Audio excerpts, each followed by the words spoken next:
बिस्मिल्लाहिर्रहमानिर्रहीम अस्सलाम वालेकुम रहमतुल्लाहि व बरकातुहू। उम्मीद है कि आप सब ईमान और सेहत की बेहतरीन हालत में होंगे। Welcome to my YouTube channel learn biology with Naaz. आज हमने अपने 10th क्लास की बायोलॉजी के second chapter that is homeostasis के सेकंड टॉपिक की तरफ मूव करना है, that is homeostasis in plants. आप इसका यहाँ से हेडिंग देने के बाद लिखेंगे कि plants supply different mechanism for the homeostasis of water और अदर केमिकल्स। और अदर केमिकल्स इनके कौन से होते हैं? Oxygen, carbon dioxide, nitrogenous and materials. अब नंबर 1 आप लिखेंगे removal of extra carbon dioxide oxygen के इसके लिए कौन सा मैकेनिज्म यूज़ करते हैं, ये आपकी हेडिंग आएगी। उसके नीचे आपने सब हेडिंग पहली बनानी है रिमूवल ऑफ कार्बन डाइऑक्साइड। ठीक है, हम इन दोनों चीज़ों को अलग अलग करेंगे discuss. Removal of carbon dioxide की हेडिंग देने के बाद आप फ़ौरन से इसमें पहले पॉइंट की हेडिंग देंगे नंबर 1 इन डे टाइम। ठीक है, इन डे टाइम की हेडिंग देने के बाद आप लिखेंगे that carbon dioxide produce during cellular respiration is utilise in photosynthesis hence this is not waste product. आपको पता है कि डे टाइम सेलुलर रेस्पिरेशन भी चल रही होती है और फोटोसिंथेसिस का प्रोसेस जो होता है वो साथ साथ चल रही होती है। तो कार्बन डाइऑक्साइड जो सेलुलर रेस्पिरेशन के प्रोडक्ट के तौर पर बनती है वही आपके फोटोसिंथेसिस में सबस्ट्रेट के तौर पर या रॉ मटेरियल के तौर पर यूज़ होती है, तो वो वेस्ट प्रोडक्ट नहीं होता, वहाँ पे वो यूज़ हो जाती है। यहाँ तक आपने फर्स्ट पॉइंट के अंदर लिखना है। फिर आगे आपकी नंबर 2 हेडिंग आ जाएगी, नंबर 2 पॉइंट की एट नाइट। अब रात को क्या होता है? रात को आपको तो पता है कि रात को फोटोसिंथेसिस नहीं हो रहा था, क्योंकि फोटोसिंथेसिस वो प्रोसेस है जो डे टाइम में होता है in the presence of sunlight. तो अब जो कार्बन डाइऑक्साइड बन रही है आपकी आपकी रेस्पिरेशन के प्रोडक्ट के तौर पर, वो कहाँ जाती है? रात के वक्त तो वो यूज़फुल है। ठीक है, सरप्लस का मतलब वेस्टफुल है। सरप्लस का मतलब होता है वेस्टफुल। ठीक है, तो रात को वो किधर जाती है? It is removed from the tissues cell by diffusion. ठीक है, वो टिश्यूज़ से डिफ्यूजन के प्रोसेस के थ्रू क्या हो जाती है? रिमूव कर दी जाती है। यहाँ तक आप लिखेंगे। ठीक है, कि नाइट टाइम में कार्बन डाइऑक्साइड जो होती है वो यूज़ हो जाती है, डे टाइम में यूज़ हो जाती है फोटोसिंथेसिस में, और रात के वक्त क्या होती है? That is the wasteful product, so that is diffuse from the cell tissues. आगे आप नंबर 3 पे हेडिंग देंगे in young stems and leaves. उसके बाद आप लिखेंगे कि यंग स्टेम में ये किसके थ्रू निकल जाती है? आपके स्टोमेटा के थ्रू। आपने पढ़ा था कि stomata are the opening that are present in the young stem and roots of plant, young stem and leaves of plants. वहाँ से वो गैशियस एक्सचेंज होता है। तो फिर क्या होता है कि यंग स्टेम्स और आपके लीव से स्टोमेटा के थ्रू आपके कार्बन डाइऑक्साइड एस्केप हो जाती है। आगे आपकी हेडिंग आ जाएगी नंबर 4 इन यंग रूट्स।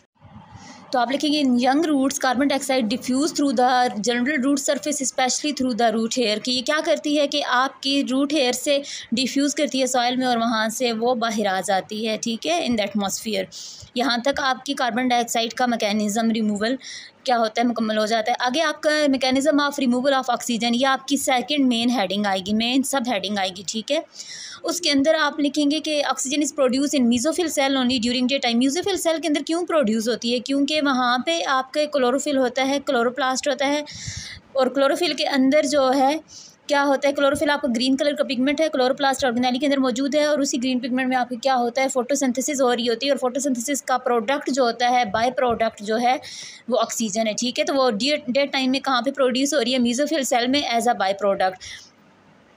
रात क्या होता है कि अब जब वो यूटिलाइज़ हो चुकी है सेलुलर रेस्पिरेशन में, आपकी ऑक्सीजन वहाँ का फोटोसिंथेसिस का प्रोडक्ट है, और सेलुलर रेस्पिरेशन का क्या है? वो रॉ मटेरियल है। सेलुलर रेस्पिरेशन उसको यूज़ करता है अपनी फूड की ब्रेकडाउन के लिए, ग्लूकोज की ब्रेकडाउन के लिए। वहाँ पे जो यूटिलाइज़ होने के बाद जो एक्स्ट्रा बच जाती है ना आपकी ऑक्सीजन, मीज़ोफिल सेल उसको स्टोमेटा के थ्रू क्या कर देते हैं? रिमूव कर देते हैं। ठीक है, यहाँ तक आपका रिमूवल ऑफ ऑक्सीजन का टॉपिक मुकम्मल हो जाएगा। अब सेकंड आपकी जो मेन हेडिंग आएगी रिमूवल ऑफ एक्स्ट्रा वाटर। ठीक है, कि प्लांट से एक्स्ट्रा वाटर कैसे रिमूव होता है, तो इसमें आपने पहली सब हेडिंग देनी है ड्यूरिंग डे टाइम। ये हेडिंग देने के बाद आप लिखेंगे plants obtain water from soil and it is produce in the body during the cellular respiration. 2 sources होते हैं आपके प्लांट्स के पास वाटर के। एक तो वो ज़मीन से अब्जॉर्ब करते हैं by the help of root. ठीक है, दूसरा आपके सेलुलर रेस्पिरेशन के अंदर ये water as a by product क्या होता है? बन रहा होता है। अब क्या करते हैं प्लांट के, इसके आपके जो वाटर होता है इसकी लार्ज अमाउंट को अपने सेल के लिए, अपनी सेल की टर्जिडिटी के लिए क्या कर लेते हैं? स्टोर कर लेते हैं। What is turgidity? टर्जिडिटी आपका सेल का वो प्रोसेस है आपके प्लांट्स का जिसकी बेस पे आपके सेल का जो आपके प्लांट्स के जो सेल होते हैं या उनके ऑर्गन्स होते हैं उनकी शेप बरकरार रहती है। जैसे देखें आपका लीव है, तो आपका लीव क्या होता है कि उसकी शेप बरकरार रहती है just due to the turgidity of cell. ठीक है, तो टर्जिडिटी की डेफिनेशन आपको मैं दे देती हूँ आगे। Extra water is remove by plant body by transpiration. तो डे टाइम आपकी क्योंकि स्टोमेटा ओपन होते हैं तो वहाँ से जो एक्स्ट्रा वाटर होता है वो ट्रांसपायर हो जाता है। What is transpiration? Transpiration is the loss of water plant surface in the form of water vapour. बुखारात की शक्ल में आपके पानी का, आपके प्लांट्स की बॉडी से पानी का उड़ जाना, वो क्या कहलाता है? ट्रांसपायरेशन कहलाता है। तो ड्यूरिंग डे टाइम आपका ये प्रोसेस होता है, ठीक है। ट्रांसपायरेशन के थ्रू एक्स्ट्रा वाटर क्या हो गया? रिमूव हो गया। आगे आगे रात की बात, तो सेकेंड हम हेडिंग देंगे ड्यूरिंग नाइट टाइम। आप लिखेंगे at night time transpiration usually doesn't occur because most plants have their stomata close. कि रात के वक्त तो स्टोमेटा क्लोज होते हैं, ठीक है, क्योंकि फोटोसिंथेसिस का प्रोसेस नहीं हो रहा, तो सनलाइट नहीं है, तो स्टोमेटा क्या हो गए? क्लोज हो गए। अब रात को ट्रांसपायरेशन तो नहीं हो सकती, तो प्लांट्स अपने एक्स्ट्रा वाटर किस तरह से रिमूव करते हैं? आप बोलेंगे if there is a high water content in soil water enter the root and is accumulated in xylem vessel. कि प्लांट आपका रूट के थ्रू वाटर एब्जॉर्ब करता है और उसको जाइलम में अकमुलेट कर लेता है। जाइलम में अकमुलेट मीन्स कि जाइलम में वो इकट्ठा कर लेता है ना। What are xylem vessel? Xylem vessels आपकी प्लांट बॉडी के अंदर वो ट्यूब्स हैं जो वाटर कंडक्शन का काम करती हैं from the root to the all other parts of plant, ठीक है। अब वहाँ पे वो इकट्ठा हो गया, लेकिन अब वो एक्स्ट्रा वाटर है, प्लांट ने उसको रिमूव करना है, तो वो किस तरह से रिमूव होता है? आप बोलेंगे some plants such as grasses force this water through special pore present at leaf tip of edges and form drops. The appearance of drops from water on the tip or edges of leaves is called guttation. अब आपके plants क्या करते हैं कि आपके plants के leaves के ऊपर कुछ स्पेशल ओपनिंग्स होती हैं, ठीक है, स्पेशल पोर्स होते हैं, सुराख होते हैं। उन सुराखों का नाम क्या है? हाइडाथोड्स, ठीक है। आपके प्लांट्स उस वाटर को वहाँ हाइडाथोड्स के ज़रिए से ड्रॉप के फॉर्म में निकाल देते हैं। अब वो जो अपीयरेंस होती है आपके ड्रॉप्स की आपके लीफ के एजेस पे, उस अपीयरेंस ऑफ वाटर को आप क्या नाम देते हैं? गुटेशन का नाम देते हैं, ठीक है। अच्छा, अब यहाँ पे देखें, ये कह रहा है कि आपने गुटेशन को कंफ्यूज नहीं करना ड्यू के साथ। ड्यू किसको बोला जाता है? शबनम के कतरों को। वो आपके प्लांट की प्लांट की बॉडी के ऊपर वाटर की कंडेंसेशन होती है, कि मतलब जब पानी के आपकी प्लांट की बॉडी के ऊपर बाहर से पानी गिर रहा हो ना, तो वहाँ पे पानी इकट्ठा हो के क्या कर देता है? वाटर वेपर जो होते हैं वो इकट्ठे होकर क्या कर देते हैं?